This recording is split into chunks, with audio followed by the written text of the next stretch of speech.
Okay, we have a look at a more difficult question. Okay, the rise and fall of water in a harbour is simple harmonic. The depth varies between 1 meter at low tide and 3 meter at high tide.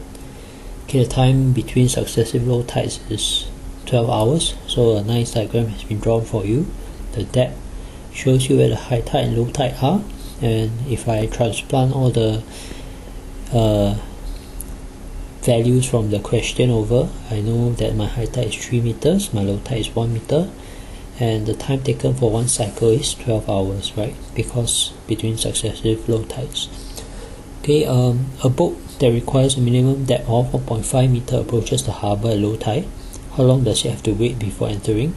So if I enter the harbour at this position, how long does it take for the tide to, or the water level to reach a level of 1.5 meter, right? So I actually want the time here, right? T equals to question mark, where this corresponds to 1.5 meters, right? So first things first, this type of question requires you to get equation for the graph, right? So what does this graph remind you of? It should remind you of the shape of a simple harmonic motion displacement time graph, right? However, of course, this graph is a little bit different from your typical sine and cosine graph, but what we know is that if I look at this graph and I model it as a simple harmonic motion, okay, I need to first identify where my equilibrium position is.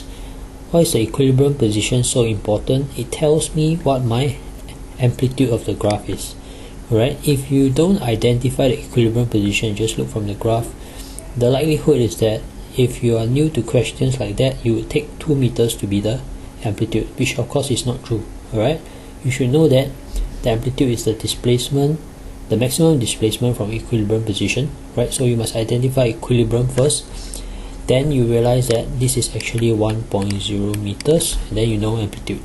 Okay, period we already know is 12 hours. So how do we come up with the equation for this graph? We come up with something that we know well. Alright, so if the amplitude is 1 meter and the graph is of a shape of a negative cosine graph, right, we can call this graph over here negative 1 cosine 2 pi over period multiplied by t. Okay, so this equation is the equation of this graph, something we are familiar with. How do we convert this graph to this?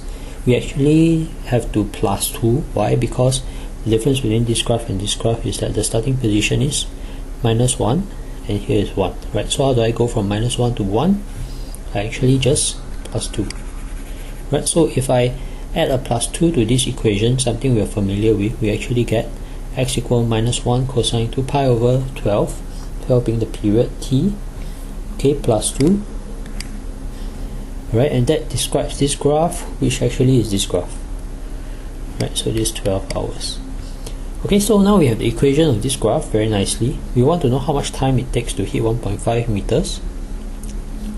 Right, we just substitute 1.5 into the x. Right, so we substitute 1.5 into the x. We go and find t, and we should find t equals 2 hours. Okay, so check that it makes sense. Does this position look somewhere between 0 and 12? Yes, it does. So this is the answer to your question. So the key part of this question really is looking at this graph, realizing that amplitude is 1, not 2, right? Coming up with the equation of the graph, okay, and then substituting to find your time taken.